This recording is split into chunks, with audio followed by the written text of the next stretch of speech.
आमचे सर्व प्रतिष्ठित भगिनी आणि बंधूंनो, आज जे आपण काम करत आहे मला वाटतं खूप आहे.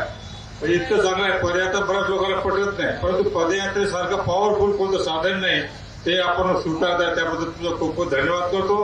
कारण या देशाला स्वातंत्र्य मिळवण्यासाठी महात्मा गांधींनी पदयात्राच केली.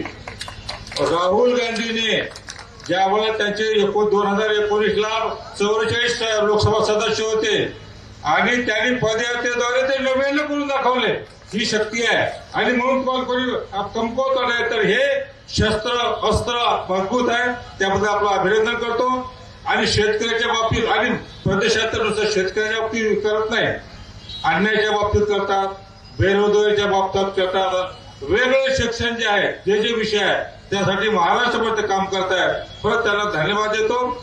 आणि शेतकऱ्यावर अन्याय आज नाही, हे बीजेपी ज्या वेळेला आली त्याआधी पहिला सांगतो मला, आपल्याला लँड ऍक्विजिशन कायदा, शेतकऱ्याचे लाखो एकर जमीन देशामध्ये घेतात पण भाव मिळत नव्हते. आपल्या शासनाने 2013ला मनमोहन साहेबांनी एक कायदा केला की मार्केट व्हॅल्यूच्या 4 पट शेतकऱ्याला पैसे मिळाले पाहिजेत. आणि ते आपलं गव्हर्नमेंट खाली पास केलं, पण वर करण्यापर्यंत गव्हर्नमेंट केलं आणि मग त्यांचं गव्हर्नमेंट आलं.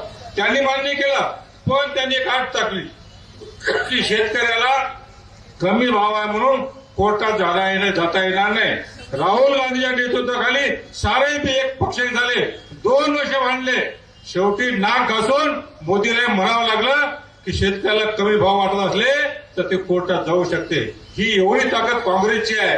आणि म्हणून आणि आपण पाहतोय की मध्यंतरी एक शेतकऱ्याचं आंदोलन झालं, 2000च्या वर शेतकरी मारले, परंतु या मोदीला काही कमी जास्त वाटलं नाही. शेवटी मग त्याला नाक घासून ते शेतकऱ्याच्या विरुद्ध कायदे रद्द करायचं काम. म्हणून आपण जास्त वेळ न घेता आपण हे काम करतो त्याबद्दल धन्यवाद देतो. शेवटी एक गोष्ट सांगेन की आज कोणी माना न माना म्हणजे मानला बीजेपी मानत आहे. या देशामध्ये गोरगरीब माणूस, खचंडीत माणूस, शेतकरी असो, शेतमजूर, सुशील बेरोजगार असो, त्या या देशाला मजबूत करण्याकरता एकच नेतृत्व भांडत आहे, ते म्हणजे राहुल गांधी. आणि स्वतःच्या त्याच्या पुढे फॅमिलीवर ईडी लागली आहे. इंदिरा गांधीचं वय आज एवढं 1980 असताना तिला 10 वर्ष त्या ईडीच्या चौकशी, त्याच्यामध्ये काहीच नाही, 10 वर्षाहून चालू आहे. तर हे असं बीजेपी दुष्ट सरकार आहे. याला हाणून पाडण्यासाठी आमचे साहेबराव कांबळे म्हणतात त्याप्रमाणे ईव्हीएम मशीन जी आहे ती जोपर्यंत खतम होत नाही तोपर्यंत कट्टर काँग्रेसवाल्याला तर भरोसाच वाटत नाही. म्हणून मला असं वाटते मोदीने आता हे अनेक दुष्ट काम केले, एक चांगलं काम करावं.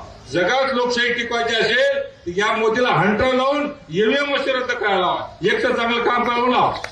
आणि म्हणून आणि आजच्या आयोजनामध्ये आमचे सचिन भाऊ आहे, साहेबराव कांबळे आहे, डॉक्टर पाटपुते आहे आणि इतर जे आपले जिल्हा काँग्रेस कमिटीचे अध्यक्ष यांनी खूप चांगला सहभाग घेतला, त्यामुळे धन्यवाद देतो. शेवटचं एकच वाक्य सांगतो की ओबीसी 450 जाती आपल्या महाराष्ट्रावर 6000च्या वर जाती आहे.